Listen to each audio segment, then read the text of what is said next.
নমস্কার। কবি অশোক বিজয় রাহার ভাঙলো যখন দুপুর বেলার ঘুম। ভাঙলো যখন দুপুর বেলার ঘুম, পাহাড় দেশের চারদিক নির্ঝুম। বিকেল বেলার সোনালি রোদ হাসে গাছে পাতায় ঘাসে। হঠাৎ শুনি ছোট্ট একটি শিস, কানের কাছে কে করে ফিসফিস।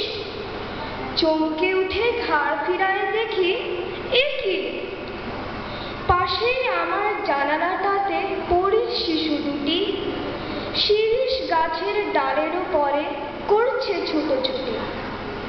অবাক কাণ্ড আরে, চারটে চোখের ঝিলিক খেলে একটু পাতার আড়ে। তুলতুলে গা, টুকটুকে ঠোঁট, খুশির টুকরো দুটি, পিঠের পরে পাখার লুটোপুটি। একটু পরে কানাকানি, একটু পরে হাসি, কচি পাতার বাঁশি। একটু পরে পাতার ভিড়ে ধরছে মুঠি মুঠি রাংতা আলোর বুটি। এমন সময় কানে এলো পিটুল পাখির ডাক, একটু গেল ফাঁক। এক ঝলকে আরেক আকাশ চির খেয়ে যায় মনে, আরেক দিনের বনে। তারই ফাঁকে পাতলা রোদের পর্দাটুকু ফুঁড়ে এরাও গেল উড়ে।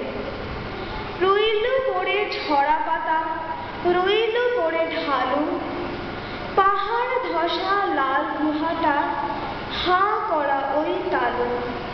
ধন্যবাদ।